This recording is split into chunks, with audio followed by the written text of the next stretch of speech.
Hola, muy buenos días a todos, bienvenidos a Frente.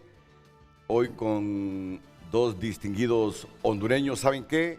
He soñado que va a ser un debate muy instructivo, que habrá un debate muy instructivo, donde primará el respeto, pero que cada quien va a defender su conocimiento e interpretación jurídica de un tema que ha quedado un poquito relegado por el asunto del juicio contra el expresidente de la República, Juan Orlando Hernández, pero que es un tema fundamental para el Estado democrático, esa situación que pasa la Corte Suprema de Justicia con las rotaciones que prevalecieron la semana anterior, donde un buen segmento de profesionales de las ciencias jurídicas opinan, incluyendo varios magistrados de la Corte Suprema de Justicia, que hubo una violación a la ley con las rotaciones sin respetar la precedencia y sin una elección con las 3/4 partes del Pleno.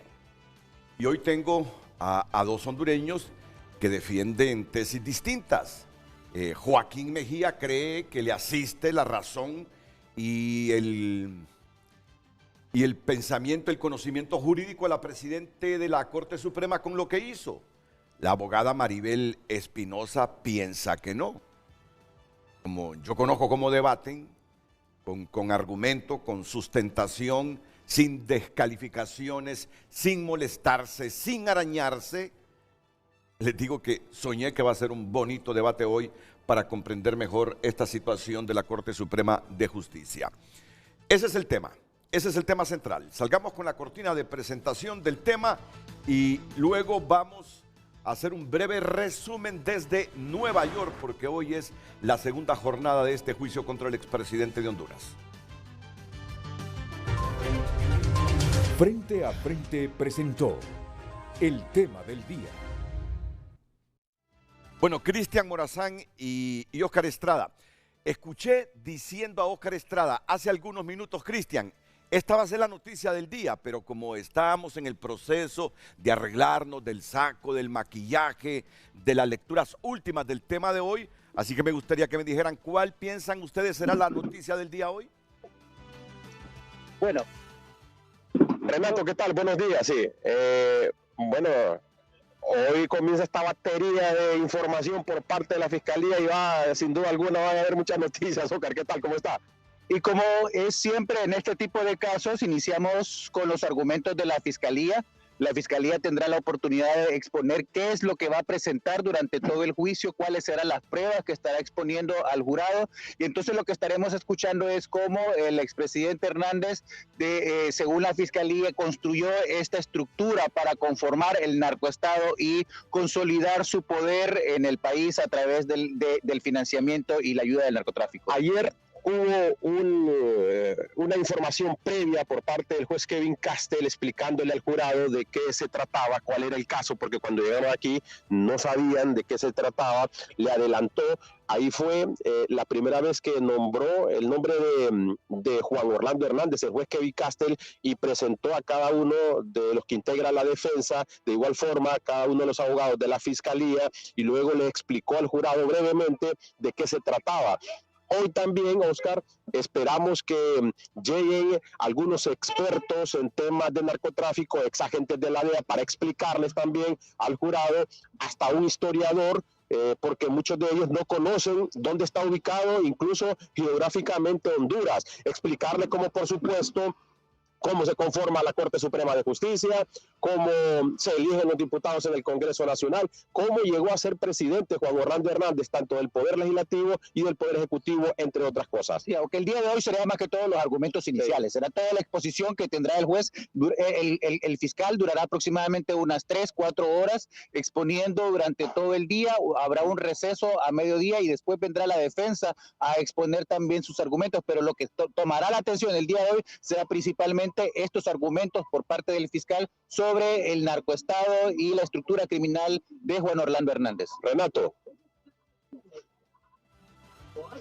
Cristian y Óscar, ¿qué les parece eso que dijo a El Faro Fabio Lobo, el hijo del expresidente Lobo? Que Juan Orlando era el cerebro de... toda esta operación de droga, Fabio Lobo, el hijo del expresidente Porfirio Lobo, no solo va a ser testigo, sino que ha dicho, miren ustedes qué ha dicho Fabio Lobo, que Juan Orlando Hernández sabía todo y era el cerebro de los negocios de narcotráfico que hacía su hermano Juan Antonio Tony Hernández. Además mencionó que Carlos Zelaya, el secretario del Congreso, participó en el uso de pistas aéreas para el narcotráfico. Ya se imaginan ustedes cuando a este hombre le corresponda ahí ser testigo en ese juicio, todo lo que va a revelar o decir. ¿Cuánto pesa eso, Sí. Cristian, Oscar? Bueno, y es precisamente, disculpe, y es precisamente lo que vamos a conocer. Él va a ser un testigo clave, lo ha dicho en su momento la Fiscalía y también la defensa, pero vamos a estar sujetos a las pruebas que se presenten también en el juicio para poder nosotros ver de qué se tratan, cuáles son las pruebas, el jurado también analizarlas, al juez Kevin Castell y la defensa pueda refutar en cuanto a todos estos nombres que han trascendido, porque han trascendido mucho más también. No, y definitivamente será un proceso completo que comienza el día de hoy por las próximas 3 semanas, donde estaremos escuchando mucha información reveladora, mucha información realmente impactante alrededor de estas operaciones criminales, personajes que han sido vinculados a través de distintos testigos de la política, militares, policiales, y también esta relación con los Estados Unidos que definitivamente estará también dentro de este juicio que comienza ya formalmente a partir del día de hoy. Oscar, Renato, hay una frase que manejan mucho los profesionales del derecho y es que dicen de que hay un juicio que se lleva a cabo en este tribunal y hay otro que se desarrolla en la calle. Y en los medios de comunicación, definitivamente, la gente está participando en todo esto.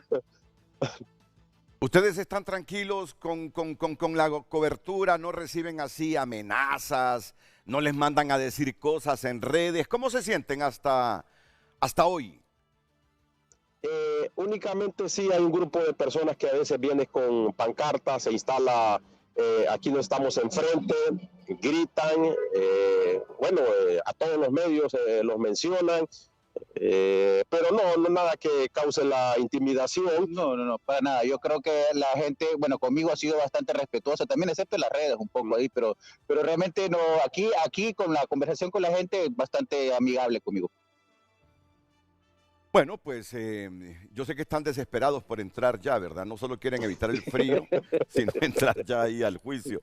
Así que éxitos, buena cobertura, excelente cobertura. Escuché tu entrevista Muchísimas ayer, gracias, venía en Renato. carro escuchando la entrevista que le hacías a Raymond Colón, Cristian. Sí.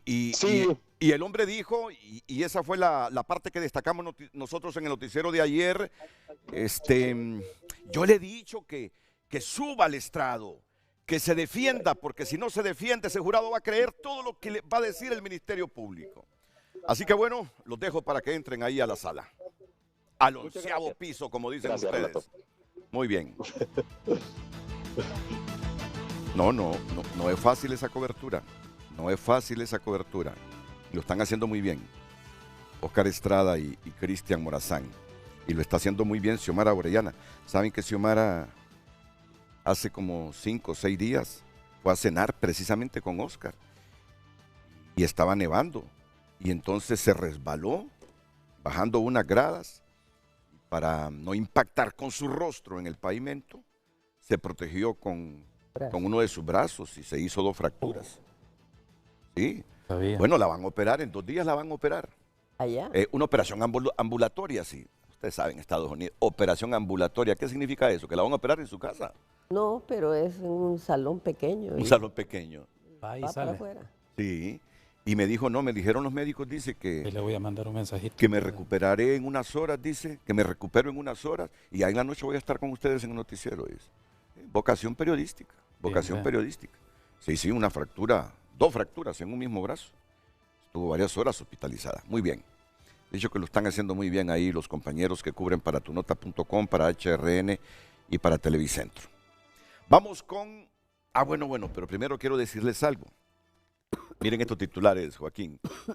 Estos titulares dedicados para ti, mira.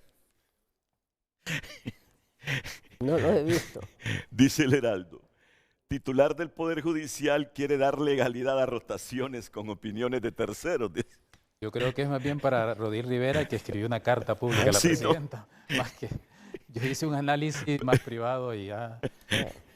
Yo no me responsabilizo cómo lo utilizan. Ah, bueno, está bien. Es típico de un estudioso, muy serio. Sí, correcto. Esto es el Heraldo y la prensa dice, Raquel quiere dar legalidad a rotaciones con opiniones, dice. En una carta el profesional del derecho Rodil Rivera avala lo ejecutado por Rebeca Raquel. Es que eso no es lo grave. Lo grave es que ella toma la carta. Mire, eso es grave. Y la publica. Ya ven que tengo la razón. Miren lo que opina Rodil Rivera, dice. Increíble. Eso es lo grave. Bueno, Muy pero grave. la misma estrategia fue cuando Joaquín publicó su análisis particular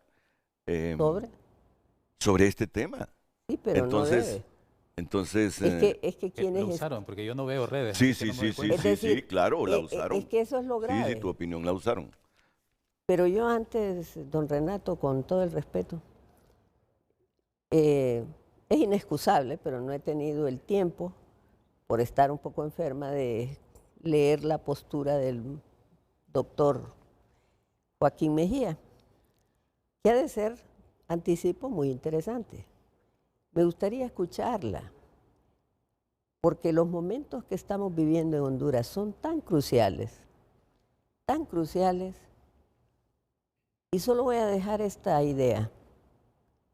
El Poder Judicial, como el poder del Estado que tiene la potestad de impartir justicia, de juzgar y ejecutar lo juzgado, es y debe ser el generador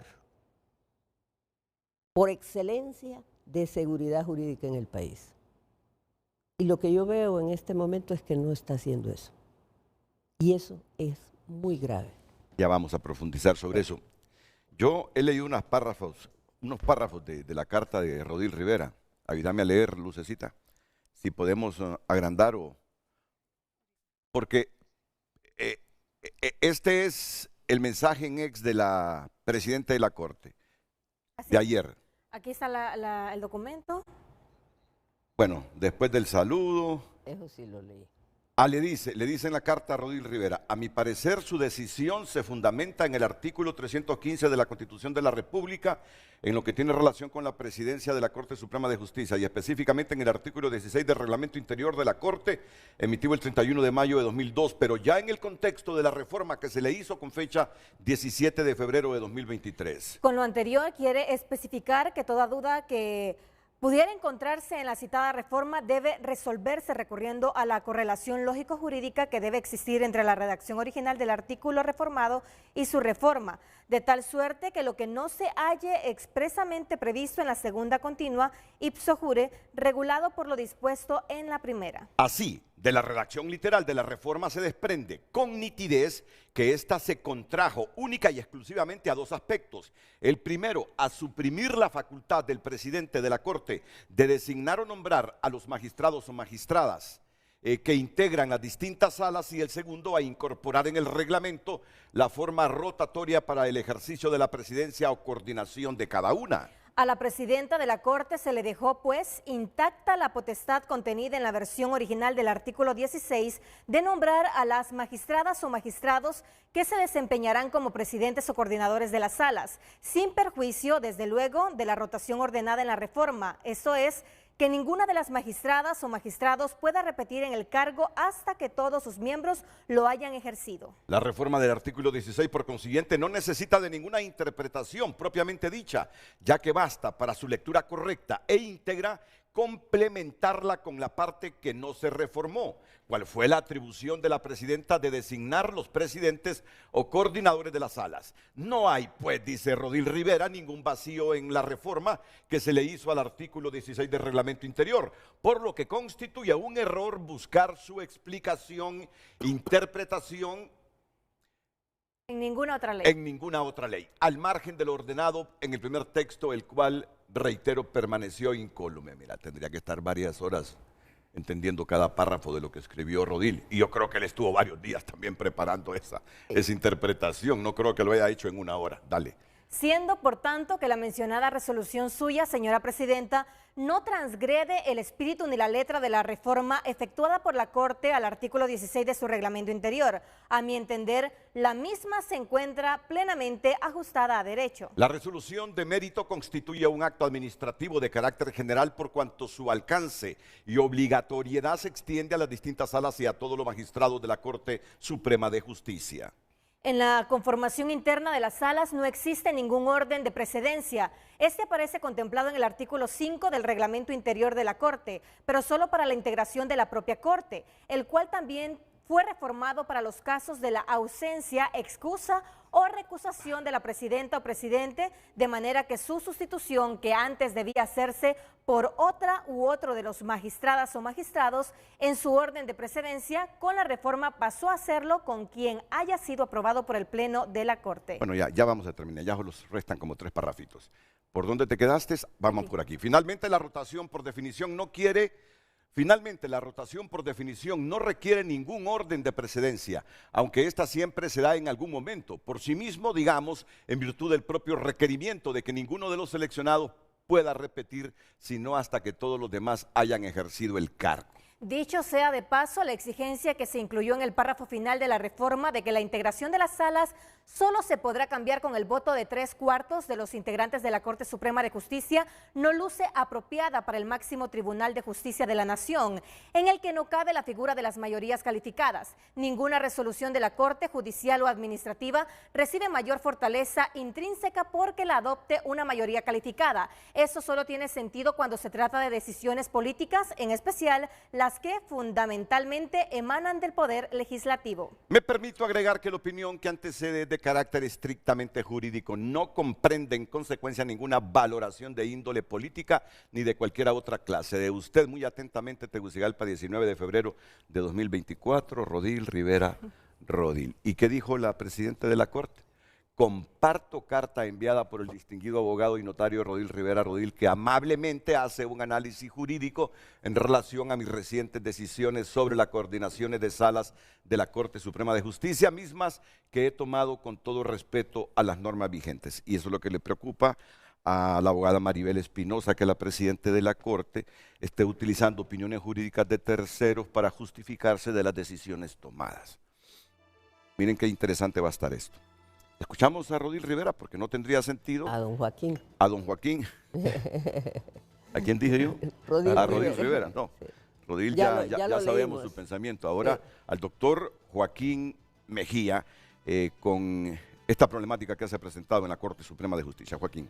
Bueno, primero quiero hacer un matiz, Renato, porque al inicio Renato decía que yo tenía una posición de validar o decir que la decisión que tomó la presidenta de la Corte era la legal, digamos.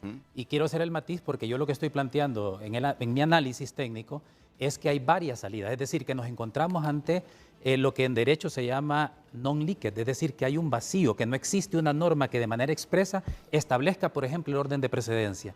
Y en ese sentido, yo lo que digo es que en los estados constitucionales modernos hay una prohibición de que existan esos vacíos y un juez o una autoridad no puede venir a decir no existe una norma, entonces no puedo resolver. Tiene la obligación de resolver. Eso se le llama el principio de inexcusabilidad. Por tanto, ante este vacío, que en mi opinión existe, hay varias salidas, hay varias soluciones jurídicas.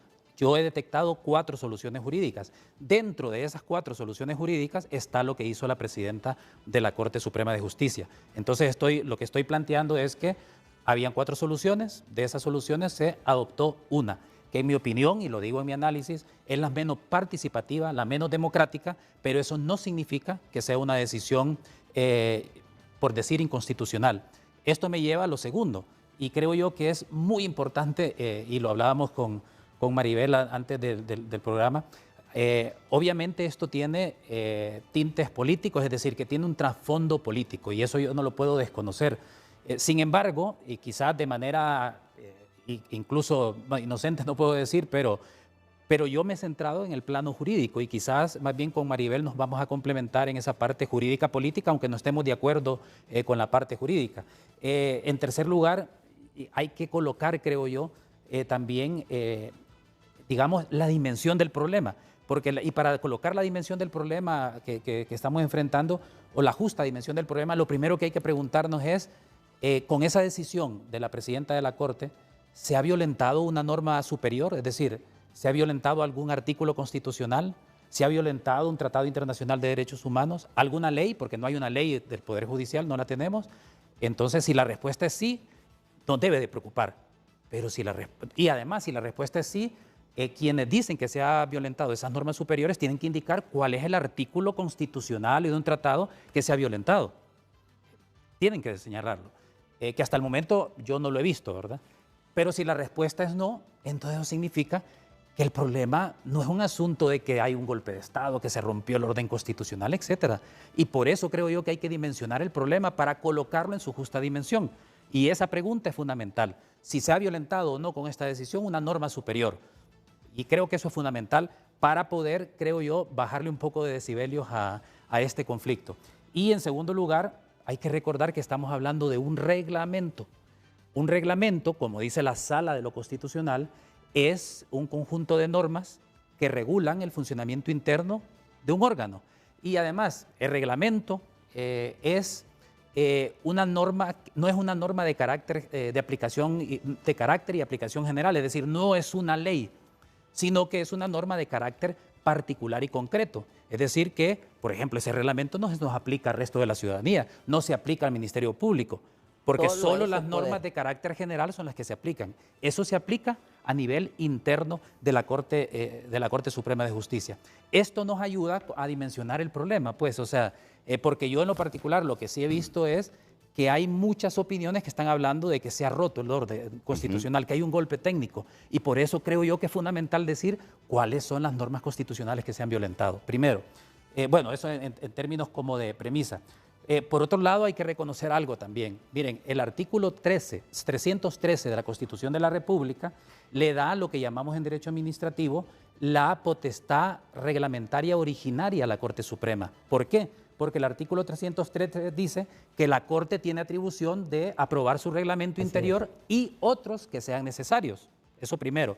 Una cosa importante, el artículo 316 dice que el reglamento establecerá la organización y funcionamiento de las salas. Imagínense que la Constitución, espero no causar mala interpretación con esto, pero la Constitución no le da tanta importancia a cómo se organizan y funcionan las salas, porque en vez de remitir a una ley, remite a un reglamento. ¿Y esto qué quiere decir? Que la Constitución lo que le interesa es que más allá de cómo se organizan y funcionan las salas, lo que realmente se tomen decisiones independientes, imparciales y competentes. Eso creo que es importante. Por otro lado, también hay que recordar que en el marco de esa potestad reglamentaria originaria que tiene la Corte Suprema de Justicia, el artículo 33 de su propio reglamento interior dice que el reglamento se puede reformar y que el reglamento se puede derogar por mayoría de la totalidad de sus miembros. Eso es lo que dice textualmente el artículo 333. Y en el marco de esa potestad es que recordemos que en mayo del 2002, en ese entonces, la Corte Suprema de Justicia reformó el reglamento que existía desde 1992. Y en ese contexto de esa potestad es que esta Corte Suprema de Justicia, el 17 de febrero del año pasado, reformó en los artículos, si no me equivoco, 5, 8, 15 y 16, el reglamento del año 2002. En este sentido, lo que yo estoy planteando es que coloquemos en su justa dimensión el debate para no generar, en mi opinión, digamos, crisis que nos están diciendo que se ha roto el orden constitucional. Por eso es que yo pregunto, si realmente se ha violentado una norma constitucional, que a mí me expliquen cuál, porque esas normas constitucionales que acabo de leer son las únicas que hablan de las salas y del reglamento. No hay otra. Doctor, pero ¿con qué vacío se encontró la presidenta de la Corte Suprema de Justicia para inclinarse por uno de los 4 escenarios, para inclinarse por este que ya sabemos que para ti es el menos democrático? ¿Con qué vacío se encontró? Si para muchos de nosotros, que no somos expertos como ustedes, tenía claro lo que decía el artículo 16 del reglamento. Sí, bueno, el artículo 16, que es el que habla sobre las rotaciones en las salas, El artículo 16, que es lo que establece 4 condiciones. La primera condición que establece el artículo 16 es que la integración de las salas va a ser determinada por el Pleno de la Corte Suprema de Justicia. Y eso es por una sola vez, y esas salas van a durar 7 años. Por eso es que, a continuación, ese parrafito, esa línea dice que el cambio en la integración de la sala solo se va a poder hacer con 3/4 votos. 3/4 partes del Pleno. Del Pleno. O sea, 12. De hecho, esa es la única medida donde se requiere una mayoría calificada, porque de ahí todas las medidas, por ejemplo, uno ve el reglamento cuando plantea, por ejemplo, que, le voy a poner 2 casos muy concretos. El artículo 12, segundo párrafo, habla de que todas las decisiones del Pleno van a ser por mayoría. Y luego, el artículo 2, segundo párrafo, incluso dice que cuando se trata de poner sanciones a jueces y juezas, e incluso a ellos mismos, se va a necesitar solo la mayoría simple. Por tanto, ese artículo 16 nos está diciendo que solo para cambiar la integración de la sala es que se requiere una mayoría calificada. Un tercer punto del artículo 16 dice que la presidencia o coordinación será ejercida de forma rotatoria por 1 año por cada uno de los miembros que integra la sala. Es decir, que todos van a ser presidentes o coordinadores de sala en algún momento. Y dice, ningún miembro que integra la sala podrá repetir la presidencia o coordinación hasta que los demás miembros hayan ocupado ese puesto. 2 cuestiones que no plantea este artículo 16 reformado. El primero, no establece, por ejemplo, que la rotación se hará por orden precedente. Ese artículo no lo establece, no está. Y segundo, no establece de forma expresa quién hará las designaciones. O sea, por eso es que yo digo que hay un vacío. Y de hecho, yo me voy, por ejemplo, al artículo 16 original, al que se reformó. Ahí en ese artículo sí decía que esas rotaciones se iban a hacer siguiendo el orden de precedencia. Así como van desde el Congreso Nacional. El artículo reformado, pero eso se eliminó. Y ese artículo 16 también decía que la integración de la sala y el nombramiento de presidente de la Sala de lo Constitucional y coordinadores lo iba a hacer la presidenta. Esas 2 cuestiones que estaban en el original del 16 se eliminaron. Entonces nos encontramos con ese vacío porque se eliminó. Porque ahora ya no sabemos, ya no dice, primero, no dice el artículo 16 porque se eliminó del artículo original que va a ser por orden precedente. Y en segundo lugar, se le quitó la potestad a la presidenta de la sala a nombrar a presidentes y coordinadores de sala. Se les quitó esa potestad. Exactamente. Entonces la pregunta es, ¿cómo resolvemos esta situación? Cuando no hay claridad, primero, se eliminó el orden precedente. Entonces, ¿cómo resolvemos eso? Y segundo, se le quitó a la presidenta de la sala la potestad de hacer lo que hizo la presidenta de la sala. ¿Usted ha visualizado que se creó un vacío ahí, abogada Espinosa? Mire, esta mañana antes de venir a su programa, preocupada por lo que ocurre en la nación, me decía, debo de actuar conforme el rigor que nos exige los principios del derecho, las reglas de interpretación y entrar en un debate eminentemente técnico-jurídico. Y llegué a una conclusión, no. Quien nos está viendo hoy es un ciudadano, por regla general, y claro, hay juristas que nos están viendo. Lo que quiere entender es qué es lo que realmente está pasando en la Corte. Yo respeto mucho la opinión del doctor Mejía, sabe que tenemos una amistad, no solo una amistad, sino un respeto profesional. Creo que es un valioso jurista para el país. Sin embargo, él lo acaba de decir claramente. Él plantea situaciones desde el punto de vista eminentemente jurídico. Pero claro, no está en su ámbito examinar las motivaciones políticas, que nos han llevado a esta crisis. Y yo sí la voy a abordar. Mire, le voy a contar la historia. Explíquese usted, pueblo hondureño, por qué los magistrados el día de la elección deciden reformar el reglamento. Una reforma de un reglamento requiere una motivación jurídica o política. Dice bien lo que estoy diciendo. Y eso fue lo que los motivó. Los motivó a que ese acuerdo al que llegaron, y voy a revelarle al pueblo hondureño, yo tuve una larga conversación con alguien que estuvo dentro de las negociaciones entre el Partido Nacional y el Partido Liberal y Libre. ¿Y cuáles fueron esas negociaciones? Esto es desafortunado lo que voy a decir, pero es la realidad. El primer año le toca al Partido Libre en la Sala Constitucional. El segundo año le toca al Partido Nacional, es el año donde empieza el proceso electoral. Y el tercer año le toca al Partido Liberal. Ese fue el acuerdo. No hablaron ni del cuarto, ni del quinto, ni del sexto, ni del séptimo. Ese ya no importaba.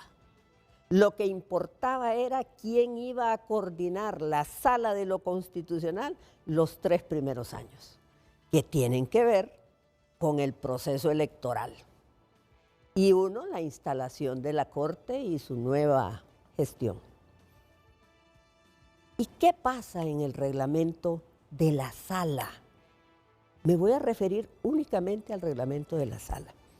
Algo que me preocupó muchísimo, porque en el artículo 2 del reglamento de la Sala Constitucional, que también debe observarse, especialmente en esa sala, dice: el orden de precedencia entre los magistrados de la sala se establecerá de conformidad con la ley. Pero más adelante, y este es el tema, la presidencia se ejercerá por el término de un año, concluido en el cual asumirá quien corresponda, de acuerdo con el orden de precedencia. En caso de falta temporal de la presidenta o el presidente, ejercerá el cargo quien deba sustituirlo en dicho orden. Y aquí es donde yo vengo muy preocupada por la seguridad jurídica de este país. Yo escuché y vi a un magistrado de la Corte Suprema reclamando y diciendo que cuando la señora coordinadora de la sala, correspondiente al año pasado, la ilustre abogada doña Marlina Dubón, que él la sustituyó. Entonces yo me pregunto, si este magistrado la sustituyó conforme el artículo 2, significa que ejerció el cargo sustituido en el orden de precedencia. Entonces yo me pregunto, como usuario del Poder Judicial, ¿qué seguridad jurídica me van a decir ahora que ese orden de precedencia es incorrecto? Entonces todos los amparos que firmó ese sustituto. Usted se está refiriendo a Luis Fernando Padilla, si él lo dijo públicamente aquí y mostró documentos. Entonces a mí me preocupa eso, porque entonces si él dentro de la Corte sustituyó a doña Marlina durante el año anterior, entonces, y todos respetaron eso. Y entonces, ¿cómo es que ahora no es? Entonces, eso lo que transmite, don Renato, es algo tan grave en la Corte Suprema, porque lo que está generando es inseguridad jurídica. Y aquí no es una cuestión de opinión del doctor o del abogado Rodil, a quien le tengo aprecio, o mi propia opinión. El verdadero problema que debemos de abordar en este programa es el siguiente. No podemos ignorar una realidad. Hay magistrados que están en contra de lo que hizo la señora presidenta. Y están reclamando. Y ese órgano, ese poder del Estado, es un órgano colegiado, cuyas decisiones no le corresponden a un magistrado. Las decisiones de la Corte Suprema le corresponden al Pleno, como el máximo órgano decisorio de ese poder del Estado. Es más, y muy francamente, la presidenta tiene facultades propias establecidas en el reglamento. Que la Corte puede emitir sus propios reglamentos, es correcto. Está en la Constitución. Que los reglamentos van a regir muchas cosas, estoy totalmente de acuerdo. Que tenemos ausencia de una ley orgánica del Poder Judicial, es una realidad. Que está engavetada en el Congreso, también es una realidad. Era un sueño para mí, pero no se ha cumplido. Pero yo quiero puntualizar en algo que le importa al pueblo de Honduras. ¿Qué hacemos ante un tribunal que varios de sus miembros están diciendo que la decisión que tomó la presidenta de la Corte no es correcta?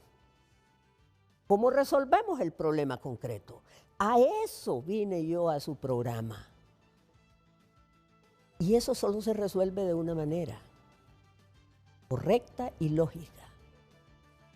Y es que el Pleno, como máximo órgano decisorio, adopte la decisión y mande el mensaje correcto al pueblo de Honduras. Pero no es que para sostener una posición hagan acopio a opiniones jurídicas particulares. Eso es grave, porque entonces, y lo voy a decir con un poquito de ironía, entonces quiere decir que le tenemos que mandar opiniones a los jueces por separado, para que se basen en sus sentencias. Eso no es posible. Solo hay una forma de ir a la Sala Constitucional para exponer que todavía en Honduras no ha tenido, vamos a decir, aceptación.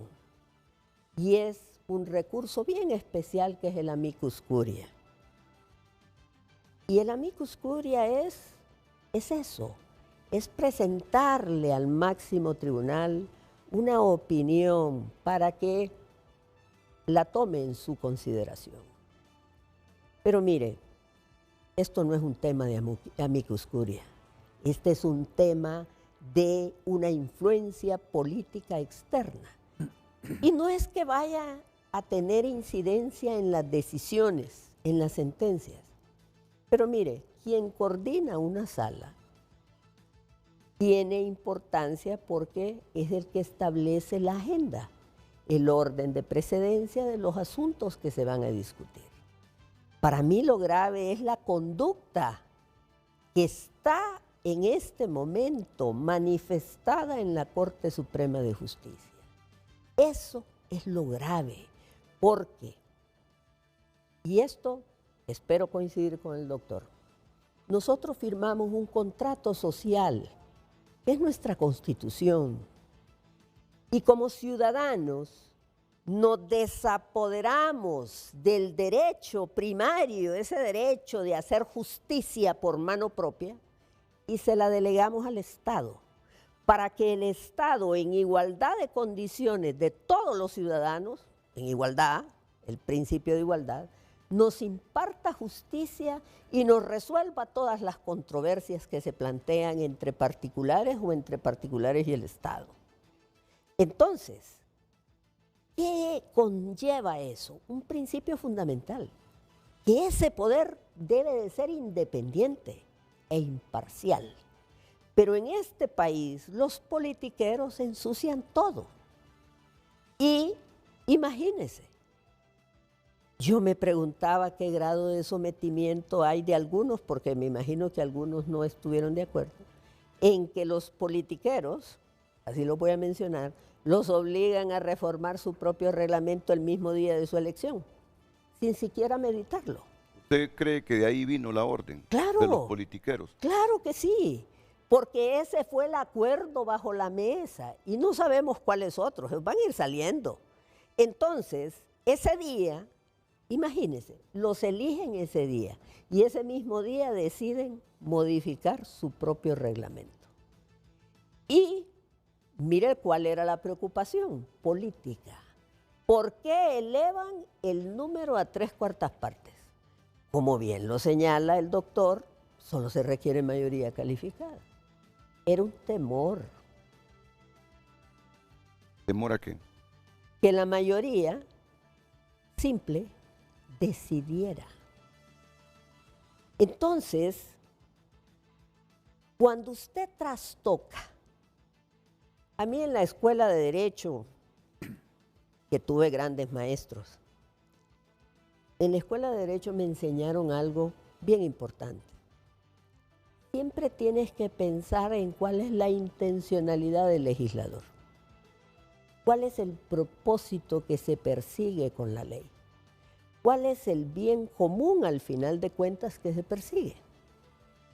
Entonces, yo me pregunto, y aquí sería bueno compartir la opinión con el doctor, ¿cuál fue el propósito de elevar a 3/4 partes? ¿Cuál fue el propósito de preocuparse por la precedencia? ¿Y por qué cumplieron el pacto? Porque eso es originado de un pacto.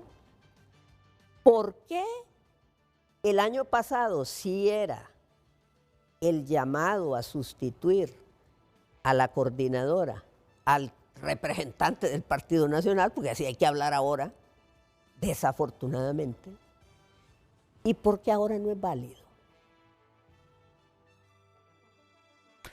O sea, lo que yo le estoy planteando es que estos honorables magistrados deben de pensar.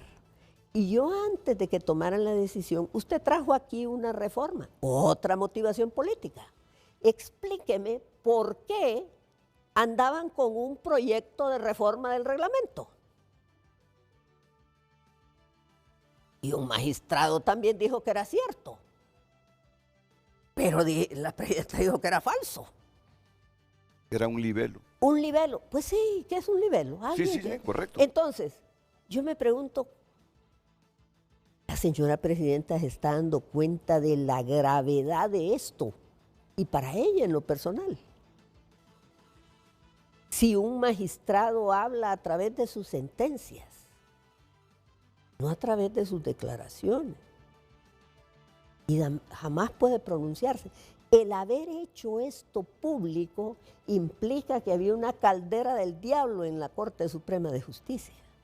Y ahora yo me pregunto cómo se van a poner de acuerdo en dictar una sentencia de Juan Pérez. Si hay un choque, si hay una imposición como la que yo estoy viendo en este momento, el efecto es desastroso. Porque los ciudadanos tienen todo el derecho de decir, y eso es lo que yo digo, ahí voy a delegar ese derecho de arreglar mis problemas a esa corte, que unos dicen sí y otros Entonces, dicen no. para usted, toda esta problemática tiene motivaciones políticas. Completamente. Y lo que nos está diciendo al pueblo de Honduras es que lamentablemente están sucumbiendo los magistrados a esa influencia política nociva que hemos tenido en esa corte en los últimos años. Prácticamente nos está diciendo que los magistrados son pobres instrumentos de los políticos, los magistrados de la Corte Suprema de Justicia. Renato. Bueno, pero también quisiera escuchar su opinión jurídica, es decir, me interesa lo que está diciendo lo político, porque yo solo voy a agregarles un insumo, con todo respeto a la expresión que voy a utilizar, porque sé que usted no es mal hablada ni Joaquín, pero les voy a transmitir una expresión. Con un diputado muy importante, influyente, que participe en estas negociaciones de repartición en el país, me llamó el otro día para explicarme desde su punto de vista, porque ha estado de cerca viendo el desarrollo de las negociaciones. Mira, Renato, te lo quisiera decir en público, dice, pero déjame unos días para ir al programa. Ahí lo que se están peleando son vergas de negocios, me dice con esa palabra. Es posible. Ese problema de la Corte, me dice, voy a repetirlo por última vez. Son vergas de negocios los que se están peleando en esa Corte Suprema de Justicia. explícame qué negocios, qué tiene que ver la sala constitucional con los negocios personales, particulares. No, no te voy a decir nada, solo espérame unos días. Pero te digo que ese es el problema de esa Corte Suprema de Justicia. Joaquín me dijo, Renato, yo sé que quiere participar, inmediatamente después de la pausa, Joaquín, 7:47, porque estoy seguro que desearas escuchar una opinión jurídica de la abogada en torno a este puntito del debate. Ya la dio en el artículo 2, que es muy importante. Ah, ok. Sí, sí. Muy bien. Después de la pausa, entonces, vamos contigo. Gracias por compartir su opinión a través de redes sociales. Damos lectura. Lo lamento, comparte. No se necesita opinión de la legalidad por abogados porque la presidenta Rebeca Raquel sabe las personas correctas para que trabajen en la legalidad de la justicia sin que hayan casos de impunidad, sino que se aplique la ley por igual. Marco Matamoros comparte, necesitamos mejorar la percepción de nuestra Corte de que hoy sí habrá respeto a la ley, a la Constitución y justicia. Les invito a trabajar en equipo, comparte el televidente. El problema que vemos los ciudadanos de a pie es que no hay confianza ni en los políticos, funcionarios ni miembros de la Corte Suprema de Justicia. Han politizado la justicia de tal manera que los magistrados solo están allí para resolver los problemas políticos y no para impartir justicia. Han compartido los televidentes. Usted puede compartir su opinión, recuerde hacerlo a través de WhatsApp y redes sociales. Juicio contra Jo. Ministerio Público envió a Fiscalía de Nueva York certificación de 4 audios de la MS-13.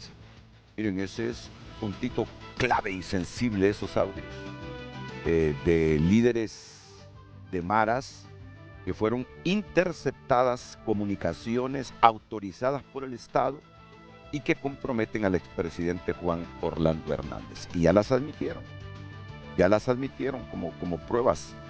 Esos audios, son 4 audios. Nosotros se los describimos hace algunos días. La participación de varios líderes de maras comunicándose entre ellos, comprometiendo al expresidente de la República, Juan Orlando Hernández, al Tigre Bonilla y a Mauricio Hernández.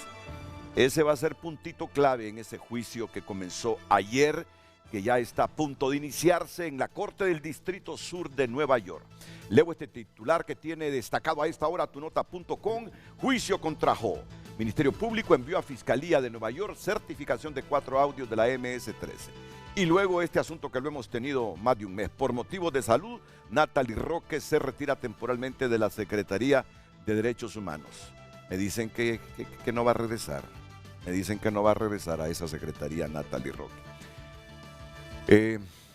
Bueno, pues, si usted quiere conocer más de estas noticias, lo invito a que entre a tunota.com y hay otros titulares sumamente importantes que lo ven ahí en la columna derecha. Abogado de Juan Orlando Hernández asegura que si no declara, se va a arrepentir. Le está diciendo, subite al estrado, si no subís a defenderte, estás frito.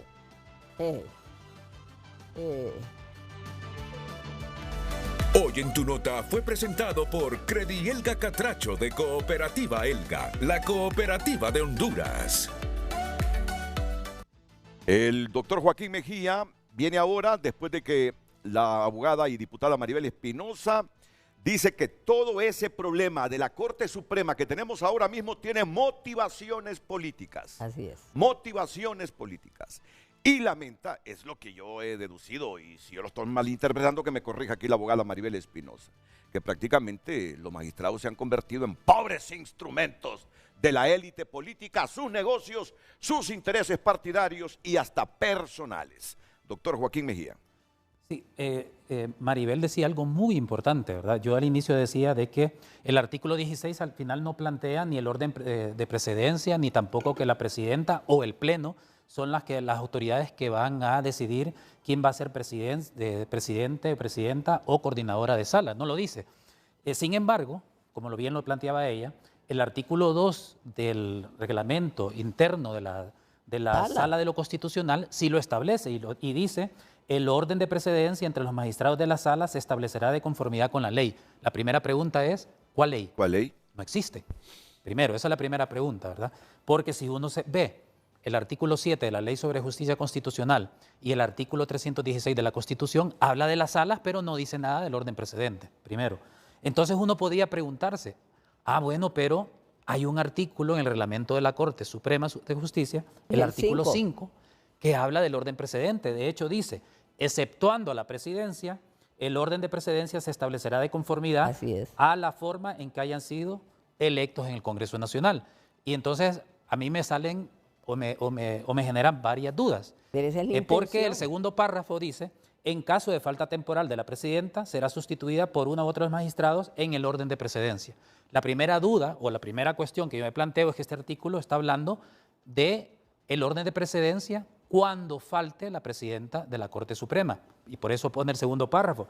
Y cuando uno ve el artículo 5, el original,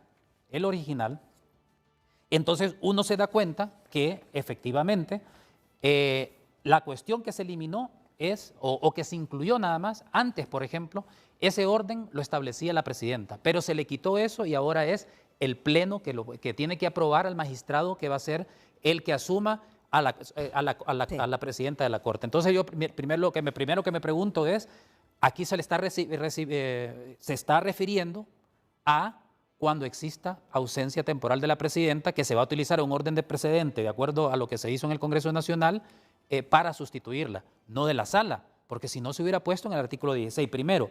Y en segundo lugar, si bien es cierto, el artículo 2 establece, ¿verdad?, el orden de precedente, entonces yo me pregunto, miren, el reglamento de la Sala de lo Constitucional fue aprobado el 25 de junio de 2008. El reglamento de la Corte, donde está este artículo, fue aprobado en mayo de 2008, es decir, 6 años antes. Entonces la pregunta es, si el reglamento de la Sala de lo Constitucional es posterior al reglamento de la Corte, ¿por qué en el artículo 2 no remitieron ese artículo 5 que ya tenía 6 años de existencia? Entonces eso me indica que ese artículo 2 no se está refiriendo, el artículo 2 del reglamento de la Sala no se está refiriendo al artículo 5, primero. Y otra pregunta que yo me hago, ¿cómo establecer el orden precedente de conformidad a lo que se hizo en el Congreso Nacional si el Congreso aprobó esta moción nominativa con la totalidad de los 15 magistrados, es decir, 117 votos o 113 a todo mundo? ¿Cómo se va a establecer el orden precedente? ¿O vamos a decir entonces que el orden precedente está de acuerdo a la lista de la nómina? Entonces ese es otro problema que tenemos para poder decir que el artículo 2 es el que nos lleva a una ley que no existe o que nos lleva al artículo 5, que en mi opinión solo se aplica en ausencia de la presidenta. Y además la pregunta es, ¿por qué ese artículo 2 del reglamento de la Sala de lo Constitucional, que es posterior al reglamento de la Corte, en vez de decir el orden precedente de acuerdo a la ley, no lo dijo de acuerdo al artículo 5 del reglamento de la Corte Suprema? Entonces eso obviamente me plantea cuestionamientos de que no estamos hablando de ese orden precedente que muchas personas alegan. Pero en esa interpretación armónica de la que habla la abogada Espinosa, con lo que yo estoy de acuerdo, ya que este artículo 2 no remite a una ley que no existe, y no hay una ley que establezca los criterios para fijar el orden precedente, entonces, ¿qué hacemos? Porque hay que resolverlo. Entonces, una primera salida, hacer una interpretación armónica, un poco forzada, en mi opinión, del artículo 5 para decir, ante la ausencia de una ley, entonces que se aplique el orden precedente de conformidad con el Congreso, con lo que se aprobó en el Congreso. Pero ahora la otra pregunta, ¿cómo hacemos si ahí se aprobó una nómina completa de 15? Nadie tiene 117 votos, nadie tiene 90, sino que todos, una sola nómina, primero, ¿verdad? Hay criterio. Entonces, ¿qué vamos a decir? Bueno, entonces así como está la lista. Pero esas son preguntas que tenemos que hacernos. Pero es una salida. Una segunda salida, bueno, el orden de precedencia que está implícito en el oficio de la presidenta de la Corte 92-2003, en el que conformó las salas antes de la reforma del 2003. Y ahí el orden de precedencia está Sonia Marlina Dubón, Luis Fernando Padilla, Wagner Vallecillo, Francisca Viela e Isabela Bustillo. Esa es otra salida, ante la ausencia de una normativa que de manera expresa y clara determine cómo es el orden de precedencia, que no se menciona en el artículo 16. Otra salida, ya que el artículo 2 habla de conformidad con la ley, entonces, ¿por qué no interpretamos de manera conforme también con la ley sobre el Consejo de la Judicatura y de la Carrera Judicial? Y que el orden de precedencia se establezca en función de las notas. ¿Cómo quedaría entonces? Sonia Marlina Dubón, 85.78%, Isabela Bustillo, 80.40%, Francisca Viela, 79.05%, Wagner Vallecillo, 73.78% y Luis Fernando Padilla, 73.67%. Esta es otra salida. Y ahí está planteada. Y la cuarta salida es lo que hizo la presidenta de la Corte, continuar con una tradición normativa que se viene aplicando desde el año 2002, que insisto, es la menos democrática, es la menos participativa, pero es una de las 4 salidas, en mi opinión, válidas. Y finalmente, yo sí quiero decir esto, y yo lo planteo en mi análisis, porque yo hago una propuesta de mi análisis. A mí lo que me da vergüenza, y lo digo como estudioso del derecho, aunque mucha gente, por ejemplo, yo no leo las redes sociales, yo publico, pero no leo nada. O sea, a mí la verdad no leo nada, porque quien quiera debatir, entonces lo vamos a hacer. De hecho, por ejemplo, con Rodil Rivera, que con Rodil no estamos de acuerdo, él no está de acuerdo con algunas de mis posiciones y yo no estoy de acuerdo con algunas de sus posiciones, pero lo respeto porque es un hombre, es un intelectual de peso que lee, que estudia y que no dice cualquier cosa por decir.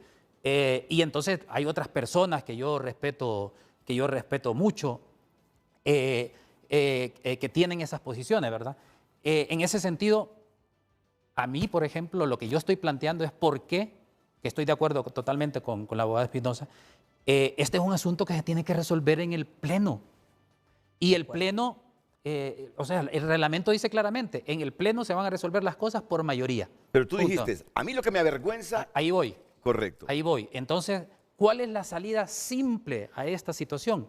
Que la presidenta de la Corte Suprema de Justicia, y yo hago el llamado respetuoso, convoque al Pleno para que revisen el reglamento interno de la Sala de lo Constitucional, el reglamento interior de la Corte Suprema de Justicia, lo armonicen y aclaren todas estas dudas y lo reformen.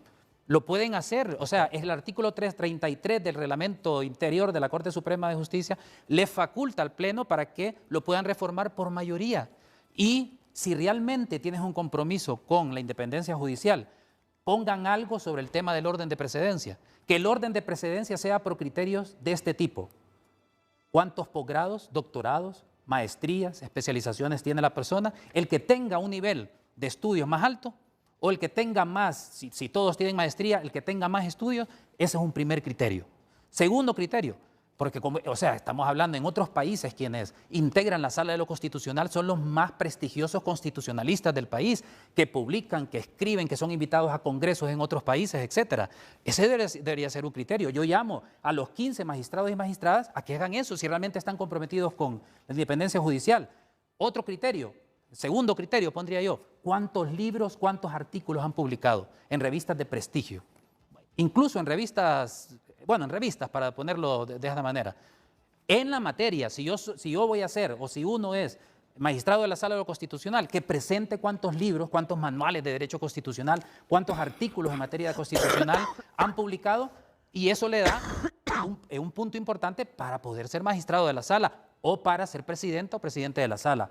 Un tercer punto, distinciones académicas que han sido recibidas por sus aportes al derecho. Un cuarto punto, un criterio, ¿cuántos congresos ha participado? ¿Cuántos cursos, cuántos seminarios ha dado en materia constitucional, en materia civil, laboral, etcétera? Y un último criterio, ¿cuántos años de experiencia docente o profesional en la materia relacionado con la Sala? Entonces, ¿por qué digo esto? Primero, porque en mi opinión, este no es un problema constitucional. Aquí no estamos hablando ni de golpes ni rompimiento del orden constitucional. Me parece que hay que poner en su dimensión el problema, primero. Segundo, hay un vacío constitucional, legal y reglamentario que se puede resolver, en mi opinión, desde 4 salidas. Que ya dije, aplicación del artículo 5, pero hay que contestar las preguntas que planteé. En segundo lugar, a través del orden de precedente que está en el oficio de la primera integración de la Sala. En tercer lugar, se puede hacer también aplicando las notas de la ley de la Junta Nominadora. Y en cuarto lugar, lo que se hizo, continuar con esta tradición normativa desde el año 2002, donde la presidenta es la que designa esta sala. Para resolver ese problema que no está de manera clara y expresa, yo hago el llamado a la presidenta para que convoque al Pleno. No puedes estar eludiendo el problema. Exactamente. Con una corte que no se reúne, con un Pleno que no se reúne. Y quiero insistir, Renato, si realmente los 15 magistrados y magistradas tienen un compromiso con la independencia judicial, yo creo que las 15 estarían de acuerdo en establecer criterios como los que planteé, que el orden de precedencia sea por esos criterios, no por, a mí me parece grave, lamentable, que lo que se discuta y ahí caemos muchos en ese error, que lo que se discuta es que ahora le corresponde a X o Y partido, cuando deberíamos de estar hablando de este tipo de criterios objetivos. Y mire, y lo último, y yo creo, y ahí yo incluso me disculpo públicamente, porque creo yo que cometemos un error, algunas personas que de una u otra forma nos llaman y estamos en los medios de comunicación, es que a la primera llamada de los medios de comunicación damos una opinión superficial. Yo en este caso cometí el error e incluso publiqué en mis redes sociales, me arrepiento porque no lo hago, generalmente yo siempre digo, miren, hasta que yo estudie voy a dar una opinión. Y creo yo que es importante que la presidenta de la Corte haga ese llamado y por otro lado, yo en algo que sí no estoy totalmente de acuerdo con la abogada Espinosa es que yo sí creo que no solo la presidenta, sino que la Corte debe de sustentarse en la doctrina, es decir, que tiene que leer a otras personas que están escribiendo, que están presentando opiniones técnicas, etcétera. Obviamente, no es que yo voy a decir en una sentencia, esta sentencia es así porque lo dijo Joaquín Mejía. Mire, en la sentencia de la reelección presidencial me citan a mí, un libro mal citado, pero me citan, uno de mis libros. Por eso es que yo digo, uno no es responsable, al menos como alguien que da opiniones técnicas, no es responsable de cómo lo utilizan, pero utilizaron uno de mis libros para justificar el tema de la reelección presidencial. Entonces yo sí creo, y aquí ahora sí me callo, el llamado creo yo para salir de esto que es sinceramente fácil. ¿Y qué mensaje? La abogada Espinosa tiene razón. El mensaje que están dando ahorita es que no confiemos en la Corte Suprema de Justicia como no hemos confiado en ninguna de las Cortes. Pero ¿cómo pueden mandar un mensaje claro? Vamos a aclarar este vacío que hay y vamos a poner criterios objetivos. ¿Cuántos posgrados? ¿Cuántos libros? ¿Cuántas distinciones académicas? ¿Cuántos congresos? ¿Cuántos años de docencia y experiencia? Y con esa reforma van a mandar un mensaje de que realmente están comprometidos con la independencia judicial. ¿Tú crees que haya motivaciones políticas en esta problemática? Sin ninguna duda. Lo que pasa es que yo me siento desubicado porque... Sí, obvio. Exactamente. Yo entiendo. ¿Y usted cree que realmente haya ese vacío que dice Joaquín? Solo respóndame específicamente a mi pregunta y después pasamos a las motivaciones políticas. Pero sí quiero decir algo importante, don Renato, y permítame. Mire, el doctor acaba de reconocer lo que yo dije en un tuit. El pleno de ese poder del Estado, de la Corte Suprema de Justicia, es el llamado a resolver la controversia. Y cuando yo digo que la presidenta no puede citar opiniones para referirse a un tema en controversia es porque los jueces hablan a través de sus sentencias y resoluciones. Y eso es lamentable, porque ella está ahí para juzgar y ejecutar lo juzgado. Ellos pueden modificar, derogar, ampliar, interpretar sus propios reglamentos, pero es el órgano colegiado, son los 15 magistrados. Y lo que él se refiere sobre las características o los criterios que hay que utilizar para esa precedencia, mire, para mí eso es en otra etapa. En este país cometimos el grave error que la mejor evaluada no está en esa corte y debería estar.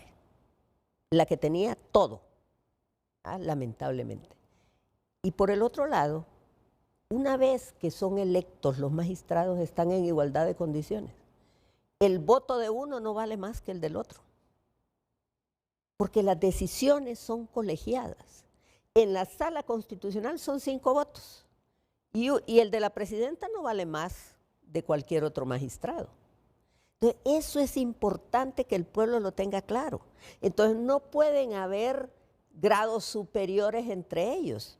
Tiene que primar el principio de igualdad, independencia. Entonces, lo que él está planteando, yo lo comparto a medias, pero para mí es en la etapa previa, en ese proceso de selección. Una vez seleccionados es otra historia. Y el hecho de que no haya una ley para un juez no es un impedimento resolver, porque hay otras formas de entenderlo. Entonces, imagínense por qué vieron ellos la necesidad de reformar su propio reglamento. Atendiendo a una necesidad. Para mí no es jurídica, para mí fue política, porque no hay para hacer una modificación de una ley, don Renato, o de un reglamento, tiene que haber una justificación legal y suficiente. Sea que sea. Y entonces no la había porque había una tradición. ¿Sabe qué es lo que quisieron hacer? En el fondo, quitarle el poder a la presidenta para designar los coordinadores de salas. Eso fue todo lo que querían hacer.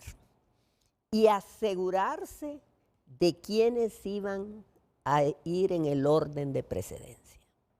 Eso es lo que querían hacer y asegurarse. Y que la presidenta no pudiera hacer modificaciones sino que ocuparan las 3/4 partes. Eso es todo lo que querían. Y también eso va asociado a otro tema, que no viene al caso en este momento, pero lo voy a referir nada más, que es de los integrantes, porque no hay suplentes. Los suplentes solo los pudo haber establecido la Constitución de la República y electos en el Congreso. Cuando usted me dice, ¿sabe lo que quisieron hacer? Yo entiendo como que me dice que ahí internamente hay conspiradores contra la magistrada presidente de la Corte Suprema de Justicia, pero no. Es que se estaban repartiendo. Es que votaron por unanimidad esas reformas, o sea que desde afuera les dieron instrucciones que lo hicieran. Es que y desde afuera son los líderes políticos. Es que esa es mi conclusión, porque si no había una razón jurídica válida y suficiente, ¿por qué modificaron el reglamento? Y es precisamente ahora la modificación que nace de un acuerdo político el objeto de la controversia. Mire, don Renato, en este país, desde la construcción de la ley, se hace una construcción depravada de la ley. Y igualmente se hacen interpretaciones depravadas de la ley. Aquí llegamos al punto de decir que la reelección, unos, yo no, que la reelección era legal. Y era ilegal. Y ¿sabe qué es lo más grave? Cuando el presidente del Congreso dice esto es porque yo soy la verdad absoluta, cuando yo he dicho públicamente eso, ¿sabe a qué recurre? A opiniones. Y yo me pregunto, ya lo hizo el presidente del Congreso, ahora lo está haciendo la presidenta de la Corte. ¿Por qué tiene que recurrir a opiniones? Claro que tiene que tomar en cuenta las corrientes doctrinarias del derecho, pero eso es en sus sentencias. Pero no puede, para sostener una posición, recurrir a la opinión de un tercero, porque eso a mí solo me genera inseguridad jurídica. Y eso, digo, ¿qué está pasando en este país? Es gravísimo, gravísimo. Los juristas emiten sus opiniones a través de sus obras y lo hacen con seriedad. Y no solo hablan de un escenario, hablan de diversos escenarios y adoptan una posición y es respetable. Pero una cosa es eso y otra cosa es que un magistrado de la Corte Suprema, para sostener su posición, se justifique públicamente. No tiene nada que justificarse. Lo que tienen que hacer es ir al Pleno, que es el máximo órgano decisorio de ese poder del Estado, porque ya no tiene la atribución, porque si no sería un abuso de poder. Ahora, aquí hay un puntito esencial. Y si en la Casa de la Justicia, mire lo que le voy a decir, esto es lapidario, si en la Casa de la Justicia se comete la más grande injusticia, lo que nos queda es la anarquía. Y eso es la destrucción completa del Estado de Derecho. No podemos permitir eso. Y yo exhorto a los 15 magistrados, como les he venido diciendo, prudencia, independencia e imparcialidad. Están a tiempo de resolver esto. Están a tiempo de mandarnos el mensaje. Y están a tiempo, como los verdaderos juristas que deben ser, decirle al pueblo hondureño, señores, ya interpretamos esto, no señores, ya decidimos modificarlo, y así como por unanimidad modificaron eso, lo loable sería que por unanimidad también reconozcan. Porque imagínese usted si en la propia Corte Suprema se dejan vacíos, como dice el abogado, ¿qué puedo pensar yo de las sentencias? ¿Qué seguridad jurídica me va a generar si también en las sentencias me dejan esos vacíos? ¿Qué confianza y qué certidumbre hay? Ninguna. O sea, yo lo que estoy tocando esta mañana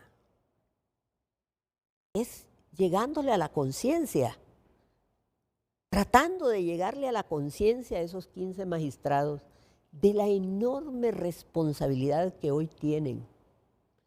Tienen que devolvernos la confianza a todos los hondureños, llegando a un entendimiento y haciendo lo correcto. Pero si mientras sigue esa cuestión, y vamos a poner el escenario, que coordine la sala el magistrado Wagner Vallecillo, ya hay suspicacias. La pregunta ahí es, ¿por qué quieren que Wagner coordine la sala y no el que supuestamente seguía Luis Fernando Padilla? No, eso no lo sabemos. Es puntito clave que genera la suspicacia que eso no lo sabemos. Dice. Lo vamos a saber con los hechos concretos. Y eso es lo preocupante, don Renato. Eso es lo grave. Por eso yo recibí una noticia de un periodista que lo publicó, que dijo que el magistrado Wagner Vallecillo había enviado una carta a la señora presidenta diciéndole de manera expresa que se respetara la precedencia. Lo dijo en una publicación. Yo tomé esa noticia, la publiqué y felicité al magistrado Wagner Vallecillo. ¿Sabe por qué lo felicité? Porque era el mecanismo para decir, y la justificación y la salida elegante para la presidenta, y decir, convoco al pleno para que sea el pleno el que decida. Y ella no pierde liderazgo, porque debemos de reconocer que la presidenta es un líder dentro de ese poder del Estado. Y ella no perdería liderazgo por someter al pleno, todo lo contrario, se ganaría el respeto de todos.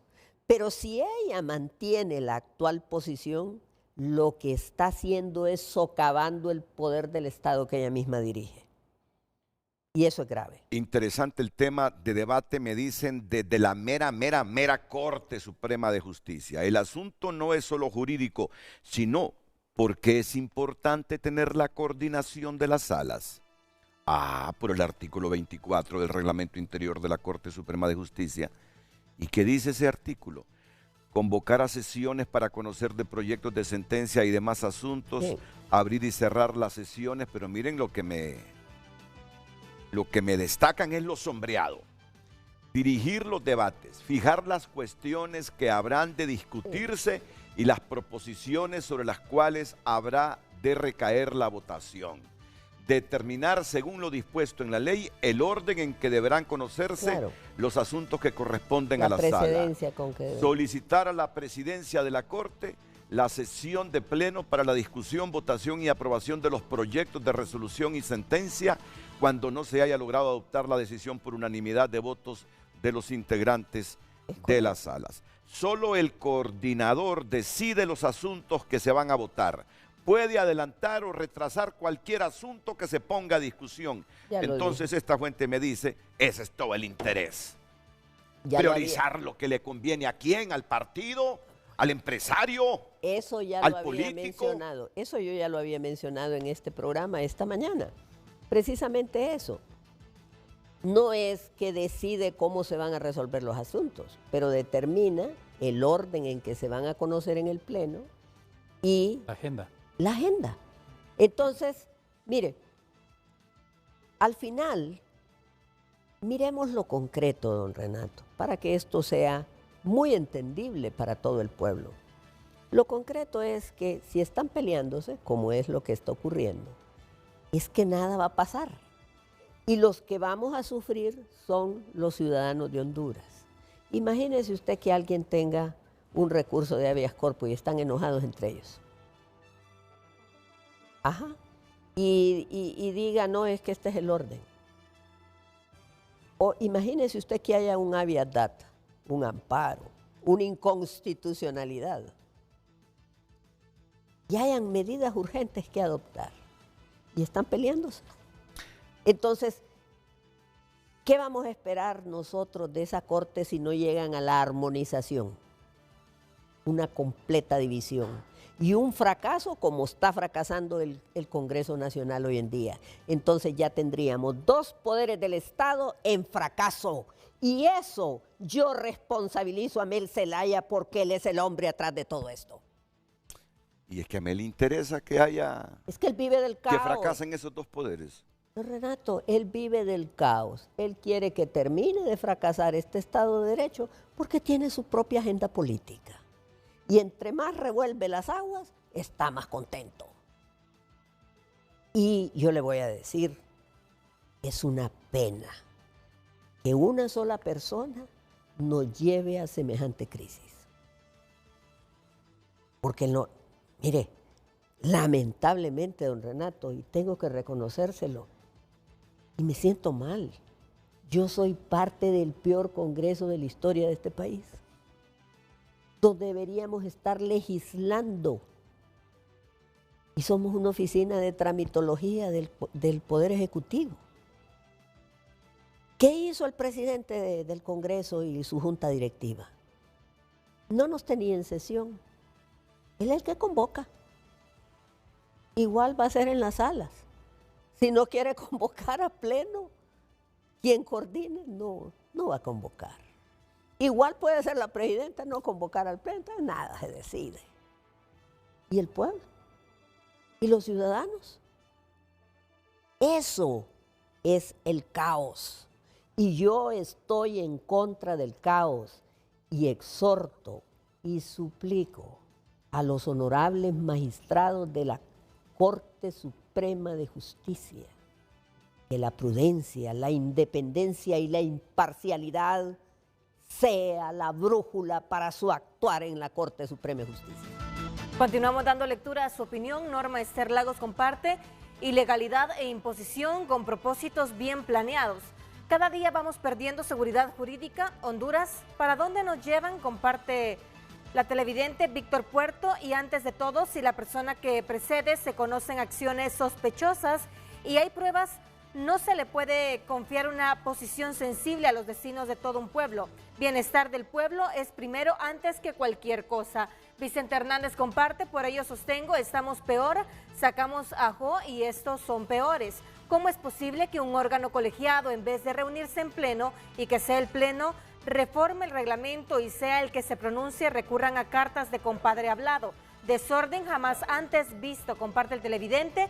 Usted comparta su opinión a través de redes sociales. Redes Sociales fue presentada por Óptica La Curazao. Haz tu propio verano y llévatelos con hasta un 50% de descuento. Aros desde 699 lempiras. Sí, quiere comentar, y ya voy con Joaquín Mejía, con el doctor Joaquín Mejía, quiere comentar algo sobre lo que dijo un televidente, que se identificó como pueblo. El pueblo, ponerlo mire, ahí está. Sí, eso sí. es importante. Y como la verdad hay que decirse como es. Póngale en pantalla, producción también. Se están refiriendo a una información en las redes no tradicionales, voy a decir. Está saliendo sobre un magistrado, el magistrado Padilla, y que antes de ser electo magistrado era apoderado aparentemente de uno de los que está extraditado, el señor O'Kelly. Aparentemente no me consta nada de todo eso. Y yo me pregunto aquí, y si eso era así, entonces ¿por qué Libre lo aceptó en el pacto que hicieron con el Partido Nacional y el Partido Liberal para que formara parte de la Corte? Los 3 partidos. Así es. Entonces, ¿cuáles explicaciones? Igual han salido libelos o noticias, vamos a decir, sobre la relación de la presidenta con un supuesto lavador de activos. ¿De qué estamos hablando, señores? Ya fueron electos por el Congreso Nacional y nadie puede utilizar ese tipo de argumentaciones hoy. Lo que nos puede servir es para tener más cuidado al momento de elegirlos y al momento de que la Junta Nominadora los evalúe. Pasó el filtro de la Junta Nominadora. Pasó el filtro del estamos Congreso. Hablando? Esa argumentación es la peor que he escuchado y esa solo es para justificar toda una campaña política dirigida por Mel Zelaya, señores. ¿Y por qué menciona tanto a Mel? Porque él es el responsable. Él es el responsable de lo que está pasando en este país. Fíjese lo que él dice. Los años de la narcodictadura, y solo se refiere al gobierno de Pepe Lobo en adelante. ¿Y antes? ¿Acaso durante su gobierno no vino una avioneta y no sabemos todavía qué funcionario del gobierno estaba vinculado? Explícame eso, son hechos. ¿Acaso no había narcotráfico dentro de su gobierno? Claro que lo había. Y ahora sabemos que el Chapo Guzmán la envió. ¿Pero a quién? Esas son las cosas que hay que decirse. ¿Sabe qué es lo que pienso? Que las mafias tomaron el poder en Honduras y por eso es una responsabilidad de los ciudadanos expulsar esa clase de politiqueros. Nosotros necesitamos gente decente en el gobierno, gente con ética. Eso es el problema en este país, problema de corrupción. Este gobierno no tiene la voluntad política para luchar contra la corrupción. Y se lo puedo demostrar. ¿Dónde está la estrategia anticorrupción que dejó Edmundo Orellana preparada? La ha aprobado el Consejo de Ministros. No la han aprobado. ¿Dónde está la Sisi? Vendría a resolver un montón de cosas. Pero la Sisi quiere autonomía e independencia. ¿Se la van a dar? No. Estamos en crisis, don Renato. Hoy todos están viendo Nueva York, pero yo invito al pueblo de Honduras, no vea Nueva York, allá lo van a juzgar. Vea Honduras lo que está pasando. El problema lo tenemos aquí. Las estructuras siguen aquí. Y necesitamos ir a un proceso electoral donde hombres limpios y mujeres limpias sean los candidatos. Yo espero que no se nominen aquellos que tienen menciones en juicios, que tengan procesos. Yo espero que eso pase. Porque eso es parte de la ética. ¿Cómo vamos a esperar un cambio si los mismos siguen? No podemos eso. ¿Estoy consciente de eso?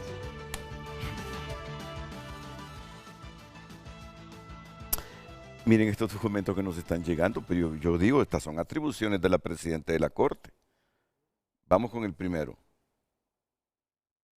Es una nota dirigida al secretario adscrito a la Sala de lo Constitucional, Carlos Almendares, que le dice: estimado abogado Almendares, por este medio me dirijo a usted en su condición de secretario adscrito de la Sala de lo Constitucional de la Corte Suprema de Justicia, solicitando remitir de inmediato informe a esta presidencia de los expedientes que han ingresado a esa Sala de lo Constitucional, especificando los que están para trámite y los expedientes que han sido asignados para estudio a cada magistrado.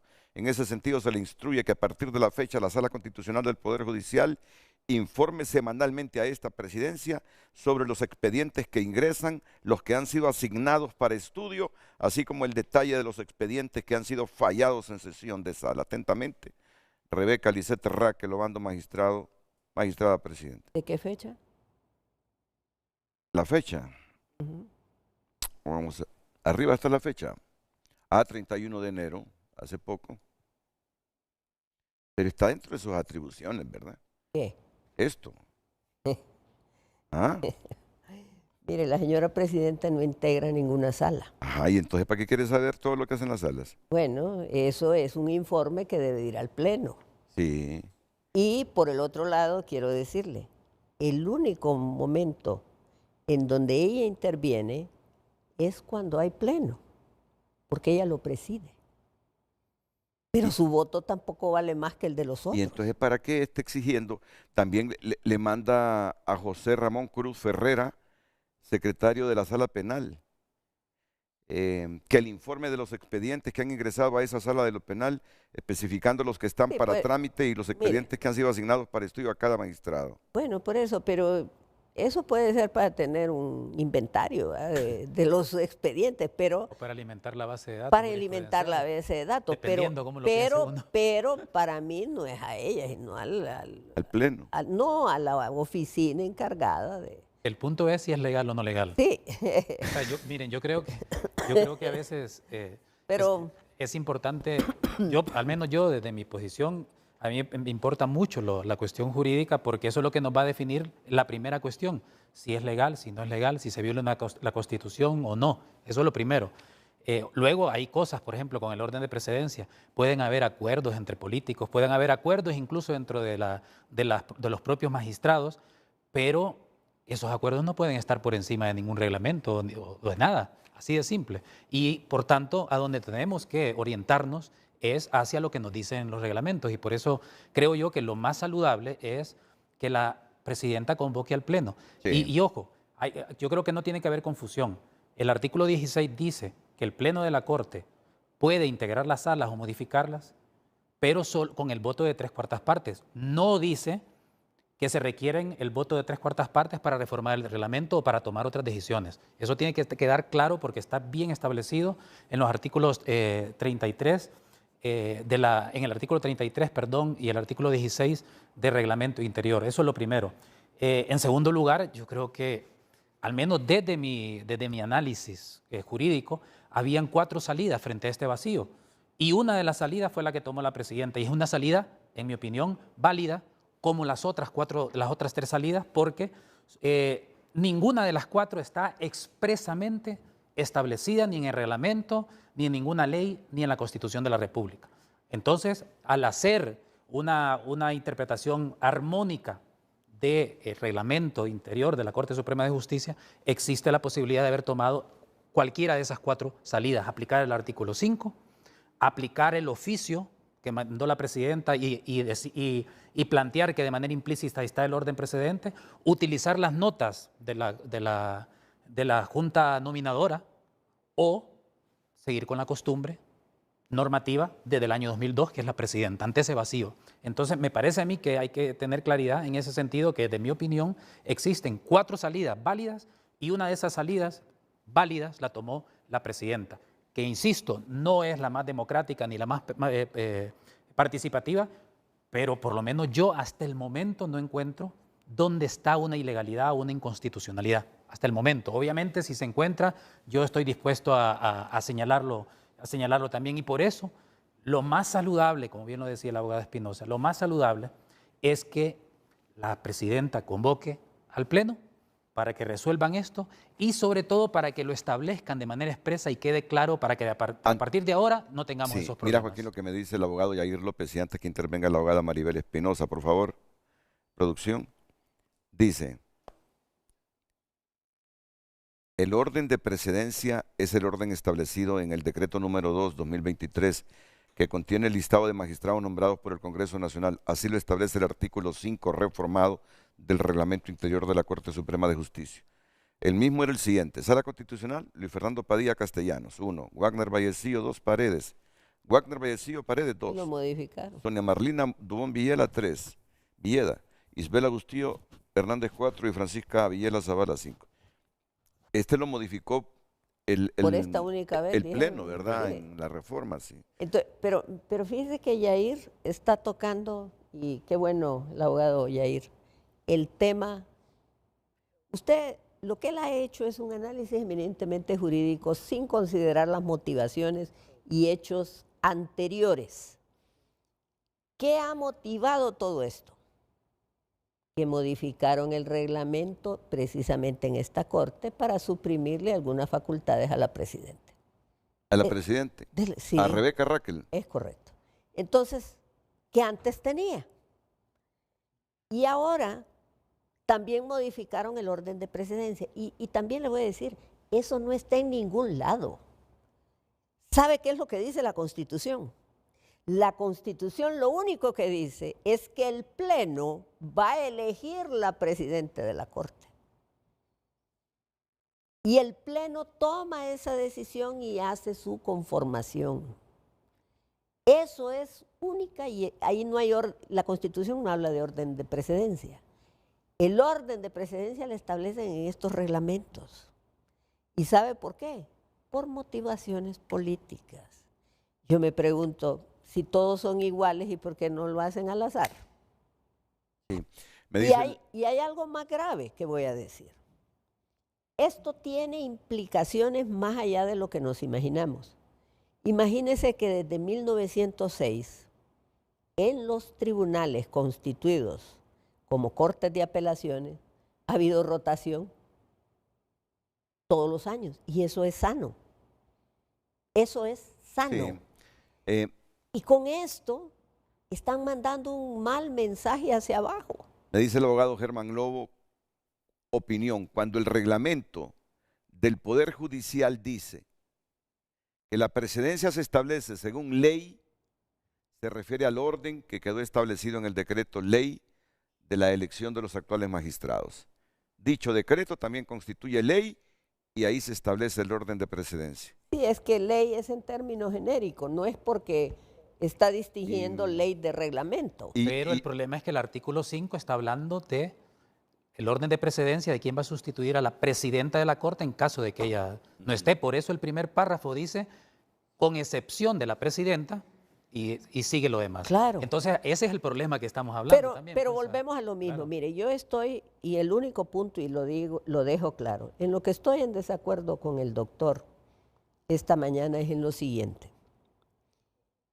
La presidenta de la Corte Suprema, como representante y líder de ese poder del Estado, no podía dejar de atender ya los movimientos políticos que se inician con un proyecto de reforma del reglamento.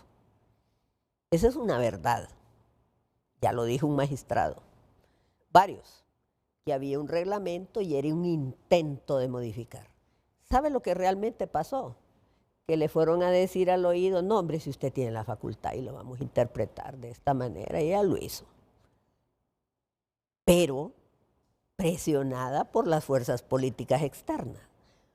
Una persona prudente, al ver ese tipo de controversia y la discusión previa a su decisión, lo correcto era convocar al Pleno. De acuerdo. Y el Pleno tomar la decisión. Y no pasar por este deterioro y esta desconfianza ciudadana a ese poder del Estado.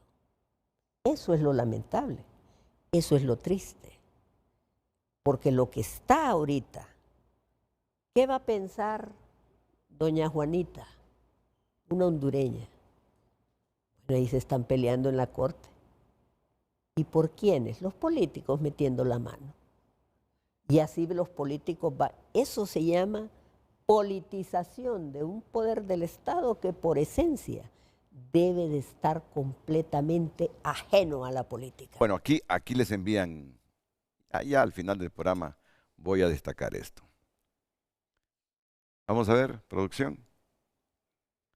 2 progreseños talentosos hoy en el programa. Muchas gracias. No solo son cuestionamientos. Aquí nos han lanzado a todos hoy. Sí, me imagino. Tengo una pausa pendiente, la última, para venir con el comentario final y la despedida de hoy.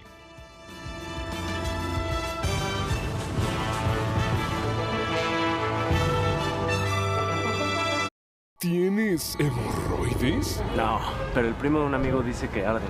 No, el primo de un amigo dice que son muy dolorosas. Si tú eres el primo de un amigo, te recomiendo Nixon, tabletas masticables que desinflaman las hemorroides, aliviando dolor, ardor y comezón desde la primera toma. Con Nixon me siento en las nubes. Tener el cabello delgadito es molesto. Tío Nacho anticaída engrosador. Para un cabello como con hasta 33,000 hebras más. Ahora siento más cabello. Tío Nacho anticaída engrosador. Regresan las becas Clover Brand 2024 para seguir construyendo mentes brillantes. Son más de 1 millón de lempiras en becas. Semanalmente, 7 becas de 15,000 lempiras y 50 canastas. Adicional, 2 super becas de 100,000 lempiras. Compra Clover Brand y Gold Star participantes. Busca el lote y la fecha de elaboración e ingrésalos en becascloverbrand.com o por WhatsApp al 9614-8308. Sigamos construyendo mentes brillantes con Clover Brand y Gold Star. Conoce la nueva línea de cremas especializadas para el cuidado de la piel Derma Natural. Al aplicar Derma Natural Rosa Mosqueta en tu cuerpo y rostro, proporcionas la elasticidad y suavidad que necesitas. Utiliza diariamente Derma Natural Protección UV que protege tu piel contra manchas y quemaduras solares. Con cremas Derma Natural antiestrías y reafirmante obtienes resultados visibles durante y después del embarazo. Derma Natural, especialista en el cuidado de tu piel. Limpia, desmaquilla y tonifica la piel con la nueva agua micelar Derma Natural, indicada para todo tipo de piel, equipada con moderno sistema pump para mayor ahorro en cada aplicación. ¿Cómo registrarte en Fantasy League Honduras? Fácil. Desde tu dispositivo, ingresa a www.fantasyhn.com. Selecciona la opción Crear cuenta y aparecerá un formulario para que llenes con tus datos. Ahora ya puedes armar tu equipo y conquistar la gloria.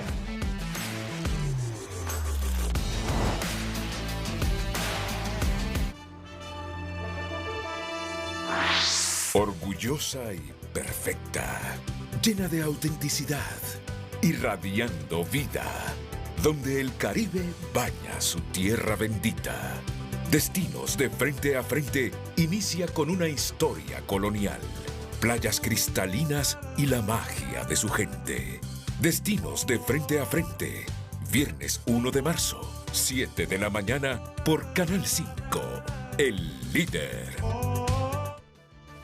Tenemos 30 recursos amparos que ya hemos presentado como JOPRODE en este gobierno y a la fecha solo se nos ha asignado un número y 4 recursos habeas corpus y no han sido resueltos, ya que muchos recursos amparos tienen como objetivo proteger la democracia y el Estado de Derecho. Mensaje final, Joaquín.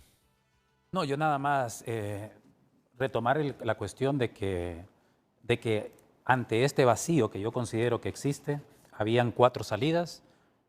Las 4, en mi opinión, válidas, y una de esas salidas fue la que tomó la presidenta de la Corte. No es la más democrática, pero no es una salida, en mi opinión, que violenta ninguna norma, primero. En segundo lugar, creo yo que hay la oportunidad de que la presidenta convoque al Pleno para que puedan revisar sus reglamentos internos, incluso el reglamento de la Sala de lo Constitucional, porque este reglamento puede ser modificado por unanimidad por la Sala o en su defecto por la mayoría de la Corte Suprema, y hay que adaptarlos. Un ejemplo claro es más o menos lo que planteaba Yair con el artículo 5 reformado, que el artículo 2 de la Sala Constitucional habla de una ley, pero fue aprobado en el 2008, 6 años después que ya estaba el reglamento de la Corte. Y entonces la pregunta es, ¿por qué no remitió directamente el artículo 5? Nos está indicando de que el artículo 5 no tiene nada que ver. Y finalmente yo creo que hacer el llamado, nada más, así rápido, al debate profundo, al debate de altura, y en ese sentido a mí sí me gustaría agradecer en este sentido, además de a Rodil, a Melvin López Herrera, a Carlos David Cáliz, a Ana Pineda, José Padilla, Andrés Pérez, Ramón Romero, a Manuel Gíbar, a Marvin Barahona y a Ana Ortega, porque son esos espacios en donde se puede debatir con esta altura como lo hemos debatido con la abogada Espinosa. Sí, bueno, muchas gracias, abogada, ya no tenemos tiempo, ya son las 9 de la mañana. A todos, muchas gracias, buenos días.